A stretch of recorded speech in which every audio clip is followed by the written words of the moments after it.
Hello guys, how are you? Kamusta kayo? Welcome back to my YouTube channel. Ito nga ulit si Mr. Tan.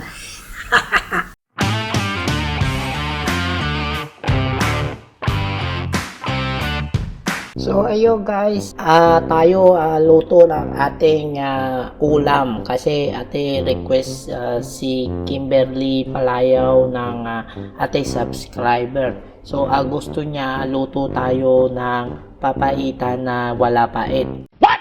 Meron ba yun? Papaitan wala pait. So bale, gagawin natin, pwede natin gawin niya papaitan pero wala pait, no? Lalagay natin pang-asim. Stop it.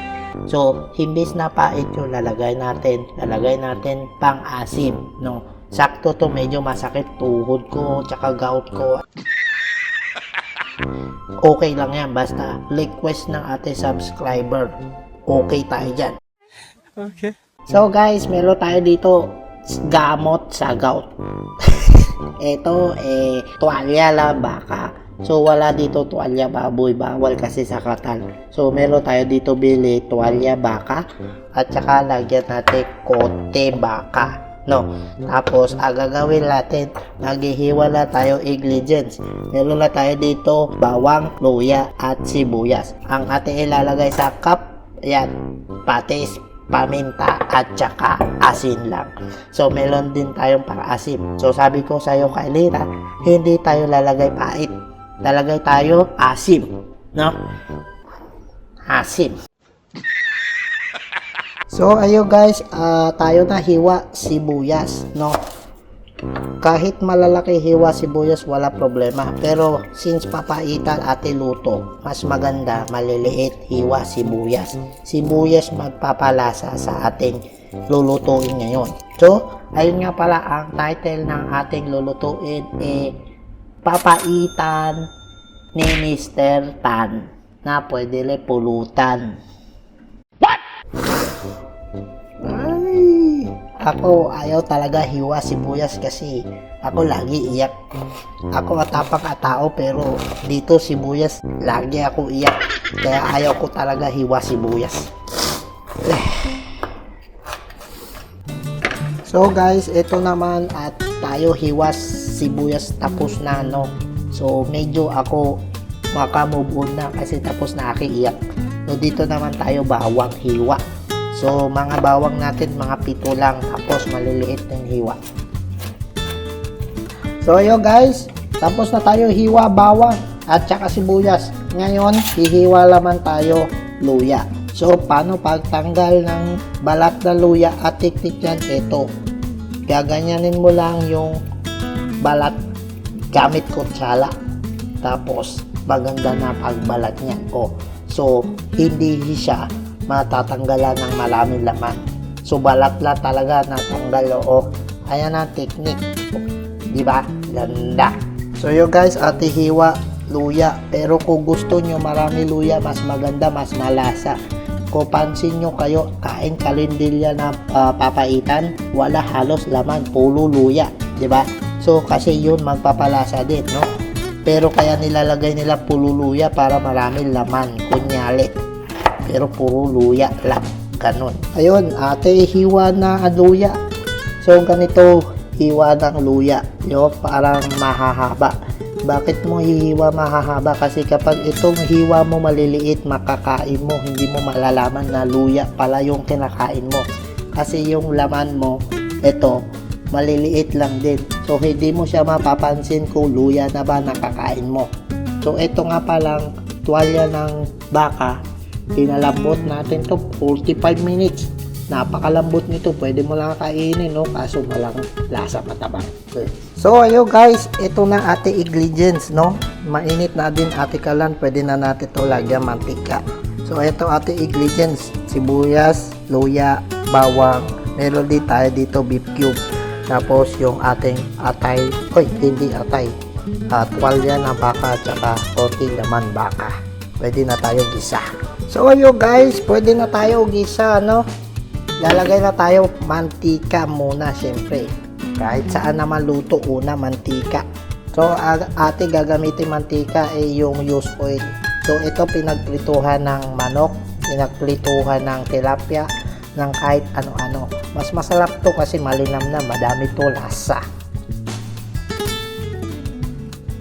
So mainit na mantika, pwede na natin to gisa. So una ating gisa syempre luya.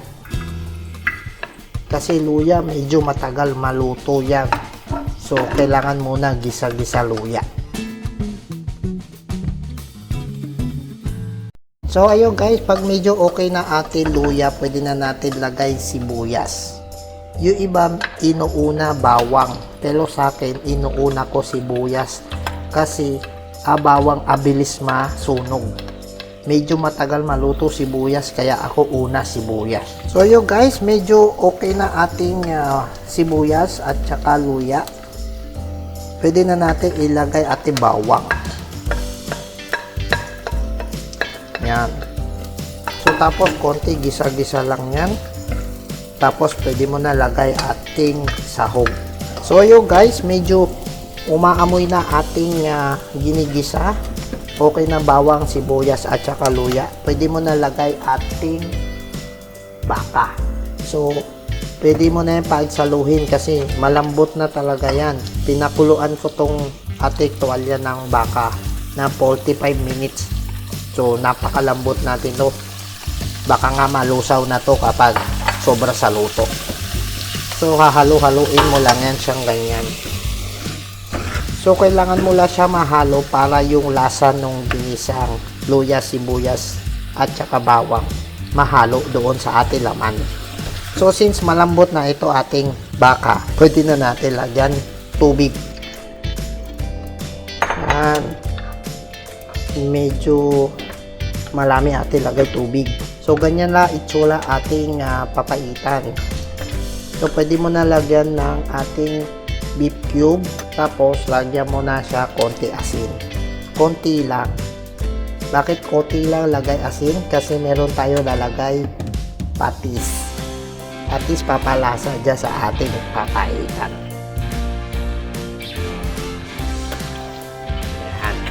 Kung gusto nyo lagyan sili, pwede naman.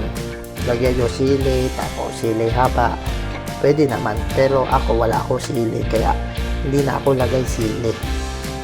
Ito paminta. Pagkatapos niyan, halo-haloin mo lang konti at pakuluan mo. So ayun guys, ano nangyari ate? Ano nangyari ate Bigote? Na wala lang sa hulog ate Bigote.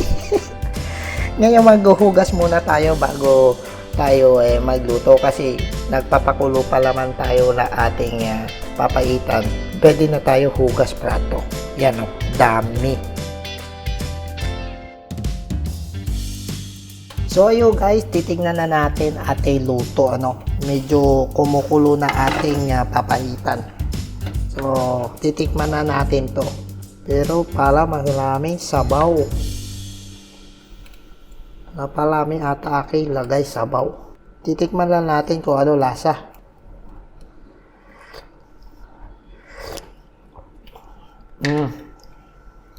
Matabang. So ayun guys, medyo matabang ating papaitan, gagawin natin, lalagyan natin pa konting patis. Halo-haloin na natin yan.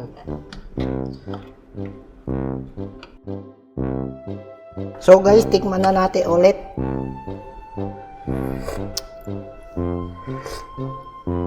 Ayun, medyo malasa na siya. So ayun guys, tingnan natin ate Camila kasi nakatutok doon sa kabila. So sabi ko nga kanina, ito papaita wala pait. No? So papaita pero melo asim. So lalagay na tayo dito pa asim. Meron tayo dito 22 gram ng sinigang mix. Talagay natin mga sa buo na.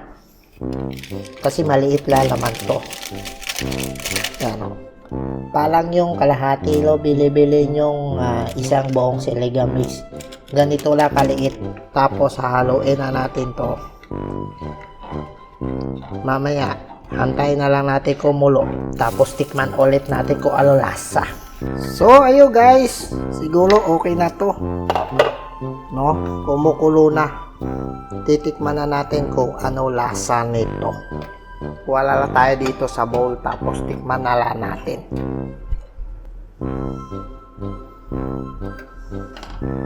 So yo guys, atin natitikman ate gawa papaitan ni Mr. Tan. So ito maganda to sa may mga gout kasi mild lang yung gout na makukuha mo dito.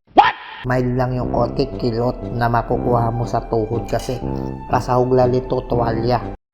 Okay. Unlike sa mga papaitan talaga na halos lahat puro laman loob, no? Ito, tuwalya lang sahog nito kaya pwede mo to kainin kahit ikaw may low gout. So ayo guys, tikman na natin. So ito nga pala yun, no? Bakit ba ako umaangat ng ganun eh? Pwede ko naman adjust to camera. So ito nga pala yung ating papaitan. Hindi kita sa camera, no? Yan. Ganyan. So yo guys, meron na tayo dito kanin. Tapos meron na tayo dito ulam, no? Ito luto ni Mr. Tan. Papaitan ni Mr. Tan. Pwede ulam, pwede pulutan. Stop it. Get some help. Kain na tayo guys. Tikman na natin to. Sakto, medyo masakit ate tuhod, no? Pero okay lang yan. Basta si craving satisfied. Wala sakit tuhod, no? O, kain na tayo guys.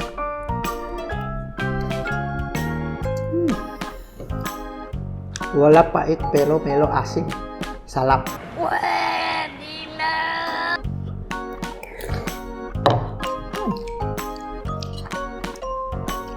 Masarap to lalo na kapag ikaw mayroong ha-over, no? Ihigop mo lahat pait.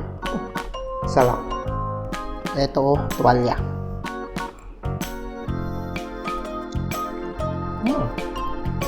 Napakalambot. Tuwalya baka lambot. Sarap. Masarap. Nandun yung lasa ng tae ng baka. Pero guys, talaga ganito lasa papaitan, ano, meron talaga lasa ng laman loob kasi hindi mo talaga malilinisan maayos. Pero ito malinis to. Ginis ko steel wool yung toalya baka kanina bago ko pinalambutan, no? No? Ang lambot. Lap. Okay pare.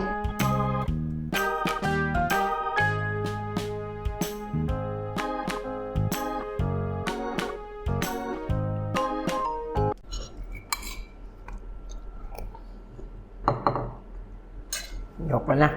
Sakit agad aking tuhod.